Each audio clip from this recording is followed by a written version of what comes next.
Selamat datang, pada video pembelajaran kali ini, saya akan membahas materi mengenai, apa, mengapa, dan bagaimana belajar pada organisasi. Berikut ini merupakan tujuan yang diharapkan setelah mempelajari video ini.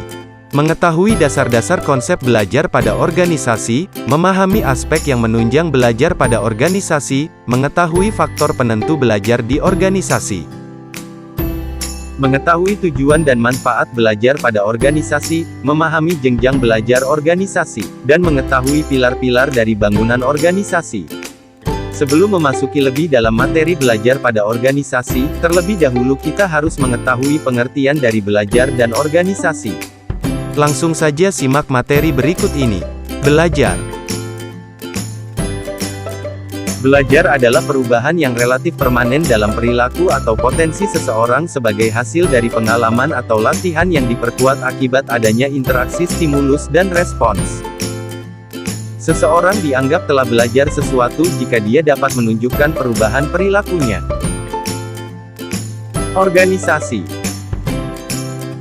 Organisasi adalah suatu wadah yang terdiri dari unsur manusia yang saling bekerja sama dan saling menguntungkan untuk kepentingan bersama dalam pencapaian. Keberhasilan suatu organisasi ditentukan oleh kualitas sumber daya manusia yang saling berinteraksi dan mengembangkan organisasi yang bersangkutan. Belajar pada organisasi. Peter Senge mendefinisikan organisasi belajar sebagai organisasi yang dimana anggota-anggotanya terus-menerus mengembangkan kapasitasnya guna menciptakan hasil yang benar-benar mereka inginkan, di mana pola-pola berpikir baru dan berkembang dipupuk. Berikut ini merupakan aspek-aspek yang menunjang belajar pada organisasi menurut Peter Senge. Personal mastery atau penguasaan pribadi adalah kemampuan untuk secara terus-menerus dan sabar memperbaiki wawasan agar objektif dalam melihat realitas dengan pemusatan energi pada hal-hal yang strategis. Mental model atau model mental adalah suatu proses menilai diri sendiri untuk memahami, asumsi, keyakinan, dan prasangka atas rangsangan yang muncul.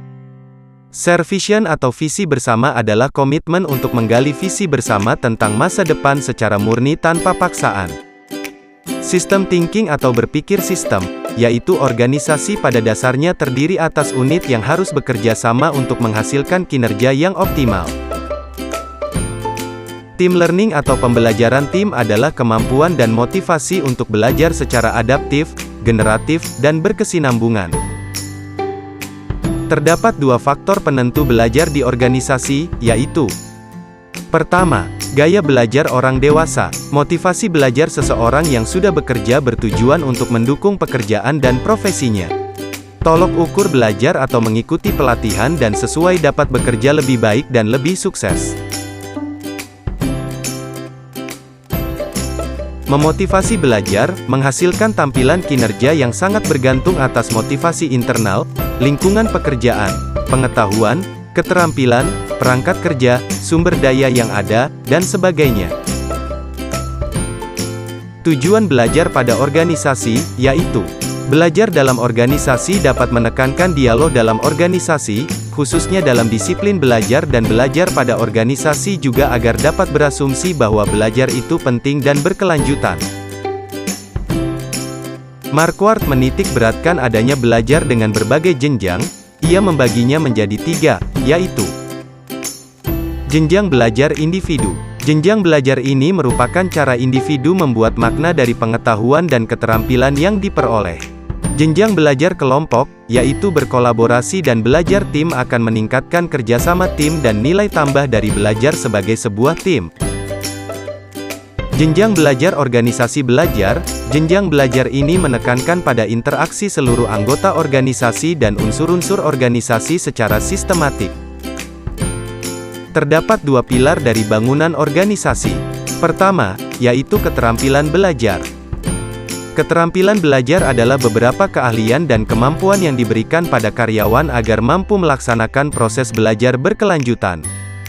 Kedua, fasilitas belajar. Fasilitas belajar meliputi ketersediaan informasi, sistemik, struktur organisasi, dan sistem penghargaan. Nah, bagaimana penjelasan materi mengenai belajar pada organisasi? Pasti kalian sekarang sudah memahaminya.